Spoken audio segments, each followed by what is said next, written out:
Bom dia a todos. Nós somos o grupo 5NN e vamos apresentar o desenvolvimento do projeto de detecção de objetos em imagens de tráfego. Inicialmente, vou falar rapidamente sobre a apresentação do desafio que nos foi dado, fazer uma breve análise exploratória das imagens, com alguns achados relevantes, discutir rapidamente os modelos que implementamos e avaliar comparativamente seus resultados e, após isso, farei algumas considerações finais sobre esse experimento. Inicialmente falando, o desafio que nos foi apresentado é identificar corretamente objetos contidos em imagens, sejam elas de quais tipos forem, no caso, câmeras de trânsito. Os principais desafios relacionados a essa identificação dizem respeito, primeiro, ao tipo do objeto, sua posição, tamanho e eventual sobreposição com outros objetos, bem como desafios relacionados à captação da imagem, horário da imagem, localidade, se é mais movimentado ou menos, se é uma cidade que tem mais carros, mais bicicletas, mais pedestres, afim. A qualidade da imagem, a quantidade de objetos por imagem são desafios relevantes para esse tipo de problema. E tudo isso faz com que os modelos tradicionais de redes neurais não sejam tão bem sucedidos na avaliação dessas imagens para a detecção de objetos. Esse é um problema importante porque a identificação precisa do que acontece numa imagem, num vídeo, pode nos ajudar a identificar engarrafamentos, eventuais acidentes, eventuais responsáveis por determinados crimes e assim por diante. Temos um desafio relevante no que diz respeito à utilidade pública. Em termos de imagens, para exemplificar um pouco do que encontramos no nosso banco de dados, temos imagens mais claras, imagens mais escuras, imagens com maior parte de pedestres, imagens com maior parte de carros, imagens com objetos poluindo a análise, imagens com um tom de cores diferente, menos vivo, mais vivo, e também temos imagens com granularidades que foram implementadas para simular eventuais sujeiras ou ruídos nas captações. Tudo isso foi tratado usando duas técnicas combinadas. Uma delas chamada CLAE, que é uma técnica de tratamento de imagens por histograma para fazer com que haja o destaque dos objetos identificáveis por meio de ressalto de suas arestas. E para tratamento da impureza da granularidade foi utilizada a técnica de medium blur para poder remover essas impurezas e facilitar a análise das imagens pelo modelo. Em termos exploratórios, identificamos no nosso banco de dados 5.800 amostras de treino, 550 de validação e 280 de teste.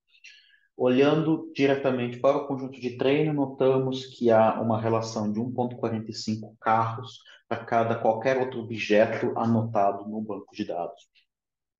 Isso significa que há um forte desbalanceamento de classes em curso e esse desbalanceamento ele não é homogêneo. Terá imagens com muito mais pedestres do que outros objetos, haverá imagens com muito mais carros que outros objetos, mas na maioria dos casos estamos falando de muitos carros em todas as imagens.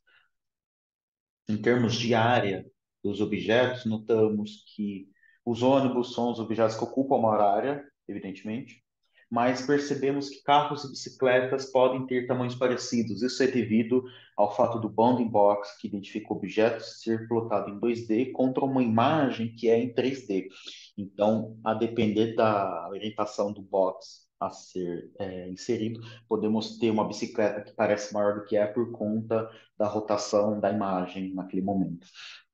E outro desafio vai ser a capacidade de captar adequadamente pessoas, porque existem muitos outliers nos rótulos pré-identificados. Isso significa que diversos objetos que são identificados como pessoa provavelmente não são pessoas, podem ser outros objetos ou até mesmo background. Isso demonstra que há algum problema na qualidade da classificação dos objetos. Mostrando um pouco como são esses boxes de pré-identificação, sobretudo focando em alguns erros de exemplo. Aqui foi identificada uma pessoa quando na verdade era um carro, provavelmente foi destacada a pessoa que está dirigindo esse carro. Aqui, por conta do tamanho desse prédio com sombra, foi detectado um ônibus, quando na verdade era um background. E aqui temos um caminhão que poderia ser identificado como carro, considerando a classificação desse modelo, mas na verdade foi identificado como pessoa. E além disso, que já comentamos anteriormente, a questão da sobreposição de boxes é também um desafio para esse modelo.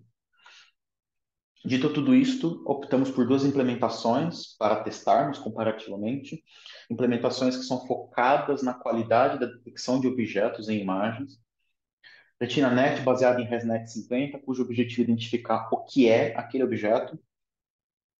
Isso é feito em dois estágios. Primeiro se analisa toda a imagem, para depois se analisar regiões dessa imagem para fazer as predicções dos boxes.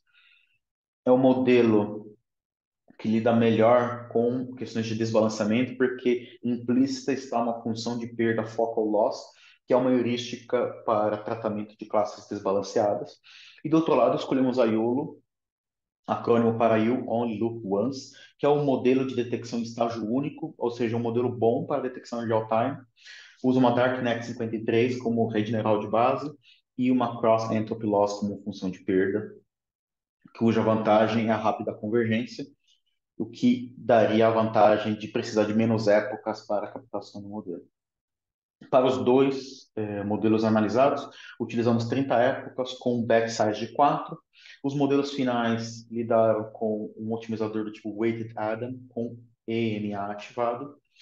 E para evitar divergências nos gradientes, a gente implementou um hiperparâmetro de Global Clip na de 10. E para ajustes finos na capacidade de identificação, trocamos a learning rate de estável para uma learning rate inicial de 10 a menos 4, com decaimento via função de cosseno.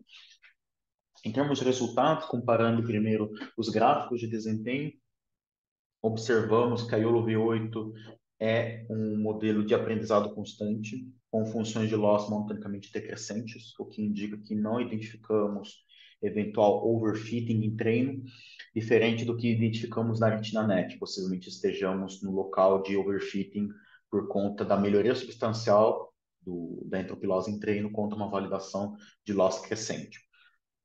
Em termos de map recall, percebemos que para o YOLO V8 superamos a barreira do 0.7, que é bastante satisfatório para o modelo com poucos ajustes, que é o que nós fizemos aqui, contra um recoil map logo acima de 0.5 para o RetinaNet.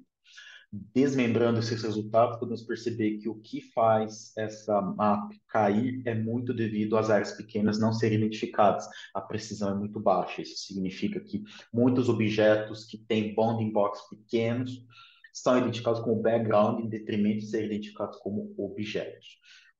Ainda assim, os dois modelos também demonstram uma facilidade maior de identificar objetos grandes. Por mais que eles sejam mais raros, eles costumam ser sempre da mesma classe, geralmente ônibus. Isso facilita bastante a identificação e por isso a precisão é bastante elevada. Notamos, inclusive, por fim, que a sobreposição acaba sendo um desafio para a RetinaNet, porque é uma perda significativa de precisão média quando a sobreposição aumenta de 50% para 75%, coisa que não se vê na YOLO V8. Visualmente falando, comparando duas imagens do conjunto de teste com as predições feitas pela YOLO e pela RetinaNet, percebemos que a YOLO tem uma identificação mais robusta, independente do número de objetos por imagem. Notamos que ele perde poucos objetos no meio da detecção.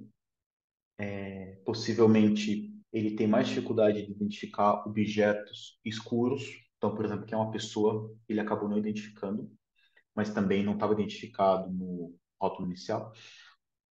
Enquanto o RetinaNet tem dificuldade maior em captar objetos sobrepostos, que é o que podemos perceber aqui. E isso mostra que imagens poluídas são menos facilmente identificadas pela RetinaNet com as configurações que nós apresentamos. Em termos de matriz de confusão, notamos que os dois modelos têm maior taxa de acerto em carros, devido, claro, à maior representatividade dessa classe. No caso do YOLO V8, tem uma taxa de acerto satisfatória de pessoas e também de motocicletas. Notamos a confusão de motocicletas com carros por parte do modelo, tanto no YOLO quanto no Retina, só que no YOLO a previsão correta é um percentual muito maior. E no caso, pessoas são confundidas com carro, possivelmente pelo fato, na YOLO, pelo fato de o modelo encontrar uma pessoa dentro do carro. Então, é razoavelmente justificável essa confusão. enquanto no RetinaNet, 51% das pessoas de fato identificadas na imagem são previstas como background, ou seja, não são sequer enxergadas pelo modelo.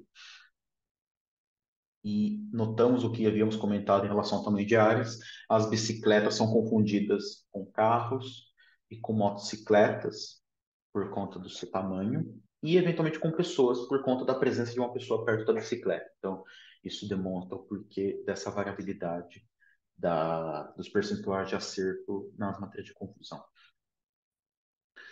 Finalmente, em relação ao desempenho, notamos que o modelo YOLO tem um F1 substancialmente maior do que o modelo RetinaNet, e aqui trouxemos também a primeira versão da YOLO que implementamos, deixamos o código disponível depois para avaliação, mas comparando a primeira versão da YOLO, que tinha um backbone S, nós mudamos para o backbone M, tratamos as imagens na segunda versão da YOLO, ajustamos hiperparâmetros, tudo isso trouxe um incremento na recall de 8,6% após 10 épocas, 7% na precisão, o que culminou num desempenho geral 8% maior da segunda versão da YOLO contra a sua primeira versão.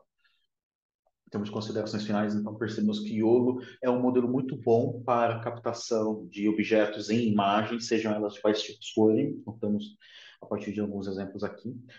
O que ajudou bastante foi o tratamento das imagens, de limpeza e de ressalte de arestas, além do Auto Augmentation para facilitar a modelagem.